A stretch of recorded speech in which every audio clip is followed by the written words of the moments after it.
നിങ്ങളുടെ ഫേവറേറ്റ് സീരിയലുകൾ ടിവിയിൽ വരുന്നതിന് മുൻപേ സൺ നെക്സ്റ്റ് ആപ്പിൽ കാണാം. ഇനി എല്ലാവർക്കും മുൻപേ കാണൂ. ഇപ്പോൾ തന്നെ സൺ നെക്സ്റ്റ് ആപ്പ് ഡൗൺലോഡ് ചെയ്ത് സബ്സ്ക്രൈബ് ചെയ്യൂ. ഏയ് അതൊന്നും വേണ്ട ആന്റി. എനിക്ക് എത്രയും പെട്ടെന്ന് പ്രണവിനെ കൊണ്ട് വീട്ടിലേക്ക് പോയാൽ മതി. കണ്ടോടാ, ജീവൻ പണയപ്പെടുത്തിയാ ശിവാനി നിന്നെ രക്ഷിച്ചെടുത്തത്. അല്ല ശിവാനി, ഈ തോക്കൊക്കെ നീ എവിടെ ഒപ്പിച്ചതാ? എവിടുന്ന് കിട്ടി? അത് വഴിയിലൊരു ഫാൻസി സ്റ്റോറിൽ നിന്ന് വാങ്ങിയത്. കളിത്തോക്ക അവന്മാരെങ്ങനെ തിരിച്ചു ഉപദ്രവിച്ചായിരുന്നെങ്കിൽ നീ എന്ത് ചെയ്യായിരുന്നു? എങ്ങനെയെങ്കിലും എനിക്ക് എന്റെ പ്രണവിനെ രക്ഷിക്കണമായിരുന്നു. അതിന് പ്രാണം പോയിട്ടാണെങ്കിലും കുഴപ്പമില്ലെന്ന് കരുതിയിട്ടാ ഞാൻ. നീ എന്തിനാ ഈ വെള്ള പേപ്പറുമായിട്ടൊക്കെ വന്നത്? ആ ഡോക്യുമെന്റ്സ് വെച്ച് അമ്മമാർക്ക് കൊടുത്താ പോരായിരുന്നോ?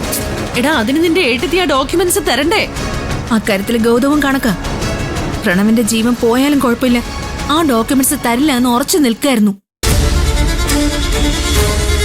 അവർക്ക് പ്രണവിനെക്കാളും വലുത് പണവും ആ ഡോക്യുമെന്റ്സും പിന്നെ ബിസിനസ്സും ഒക്കെ ആണല്ലോ. പ്രണവിനി ചത്തു എന്നറിഞ്ഞാലും അവർക്കൊന്നുമില്ല. അത് തരില്ല എന്ന് അവര് തീർത്തു പറഞ്ഞു. എടാ, ഞാൻ പോലും ശിവാനിയോട് ഈ തീക്കളിക്ക് ഇറങ്ങല്ലേ എന്ന് പറഞ്ഞതാ. എന്നിട്ട് എന്തും സംഭവിച്ചോട്ടെ എന്ന് പറഞ്ഞാ ശിവാനി ഇങ്ങനെ ഒരു കളിക്കിറങ്ങി നിന്നെ രക്ഷപ്പെടുത്തിയത്. സാരമില്ല, എനിക്കെല്ലാം മനസ്സിലാവുന്നുണ്ട്.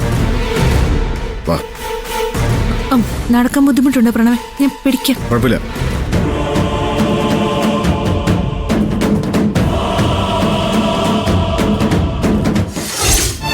എന്താടാ മോനെ, വല്ല വിവരം കിട്ടിയോ? നീ ഡോക്യുമെന്റ്സ് കൊണ്ടുപോയിട്ട് അവരെ കണ്ടില്ലേ? എങ്ങനെ കാണാനമ്മേ? ഓൾഡ് ഫോർട്ടിനടുത്തുള്ള ഒരു കല്യാണ മണ്ഡപം അല്ലാതെ എവിടെയാണെന്ന് കൃത്യമായിട്ട് ഞങ്ങൾക്കറിയില്ലല്ലോ. നിധി അവരുടെ നമ്പർ ചോദിച്ച് വസുന്ധരമ്മയെ വിളിച്ചിട്ട് ഫോൺ എടുത്തതുമില്ല. അല്ല, നിന്റെ കൂടെ വന്ന നിധി എവിടെ? അവളെവിടെ പോയി? അത് മഹേഷ് സാറിനെ കണ്ടിറങ്ങിയപ്പോഴേക്കും അവരുടെ അമ്മ ഡിസ്ചാർജ് ആയെന്നും പറഞ്ഞ് നിഖിൽ വിളിച്ചു. നിധി അങ്ങനെ വഴിയിലിറങ്ങി ആശുപത്രിയിലേക്ക് പോയി. നിധിയുടെ അമ്മ ഡിസ്ചാർജ് ആയി വീട്ടിലേക്ക് പോവല്ലേ? അല്ലാതെ അസുഖമായിട്ട് ആശുപത്രി കൊണ്ടുവന്നൊന്നും അല്ലല്ലോ. അത്യാവശ്യമായിട്ട് അങ്ങോട്ട് ഓടിപ്പോവാൻ. എല്ലാവരുടെയും കാര്യം ഇങ്ങനെയൊക്കെ തന്നെ. ഇവിടെ ഒരുത്തനെ എങ്ങനെയെങ്കിലും ജീവനോട് തിരിച്ചു കൊണ്ടുവരാൻ വേണ്ടി നെഞ്ചൊരുക്കി പ്രാർത്ഥിക്കുമ്പോ അവളോ അവളുടെ കാര്യം നോക്കി അങ്ങ് പോയി.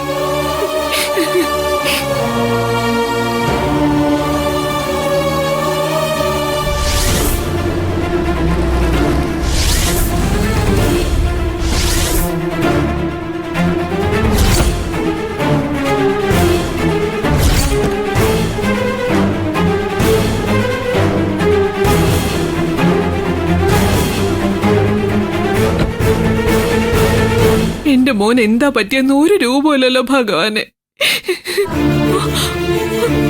മോനെ, നിനക്ക് എന്താടാ പറ്റിയേ? എന്തായാലും നീ വന്നല്ലോ, ഇപ്പോഴെനിക്കൊരു സമാധാനമായത്. നീ ഇത് എവിടെ പോയിരിക്കായിരുന്നു? ഞാൻ നിധി നിന്നെ എവിടെയൊക്കെ അന്വേഷിച്ചെന്നറിയോ? എന്താടാ ഉണ്ടായത്? എടാ, ആര് നിന്നെ പിടിച്ചോണ്ട് പോയേ? നിർത്ത്. അനിയനോടുള്ള സ്നേഹാഭിനയൊന്നും ഇനി വേണ്ട. ഗൗതമിന്റെ യഥാർത്ഥ സ്വഭാവം എന്താണെന്ന് പ്രണവ് മനസ്സിലാക്കി കഴിഞ്ഞു. നീ ഞങ്ങളുടെ പ്രശ്നത്തിനിടയ്ക്ക് ഒരു ഇടപെടണ്ട. മര്യാദയ്ക്ക് നാവടക്കി നിന്നോ.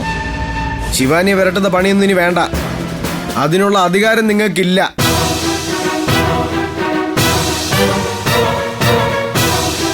ശിവാനി അവളുടെ കടമ കൃത്യമായിട്ട് ചെയ്തവളാ.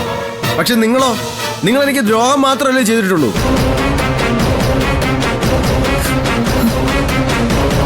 ചതിയനെ നിങ്ങൾ, കൊടും ചതിയൻ. പ്രണവേ, നീ വന്നോ?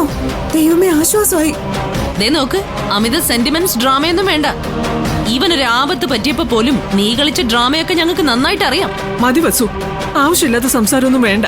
എന്തായാലും എന്റെ മോൻ തിരിച്ചു വന്നല്ലോ, എനിക്കത് മതി. പ്രണവ് വെറുതെ അങ്ങ് തിരിച്ചു വന്നൊന്നുമല്ല. ശിവാനി ഇവളുടെ ജീവൻ പണയം വെച്ച് രക്ഷപ്പെടുത്തിയതാ. എന്താ വസു, എന്താ ഉണ്ടായത്? ആ ഗുണ്ടകളുടെ ഫോൺ നമ്പർ വസുന്ധരാന്റെ കയ്യിലുണ്ടായിരുന്നല്ലോ. അതിൽ വിളിച്ച് ഞങ്ങൾ ലൊക്കേഷൻ വാങ്ങി. ആ ഗുണ്ടകൾ പ്രണവിനെ കെട്ടിയിട്ട സ്ഥലത്തേക്ക് ഞങ്ങൾ എത്തി.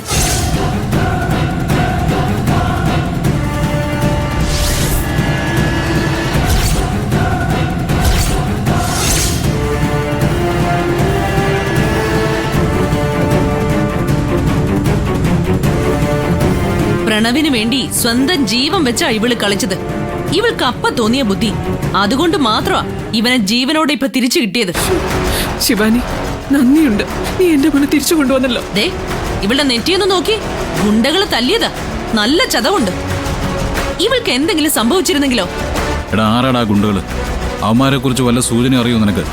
ഗുണ്ടകൾ ആരാണെന്ന് മനസ്സിലായില്ലെങ്കിലും നിങ്ങൾ ആരാണെന്നും എന്താണെന്നും സ്വഭാവമൊക്കെ എങ്ങനെയാണെന്നും പ്രണവിന് നന്നായിട്ട് മനസ്സിലായിട്ടുണ്ട്.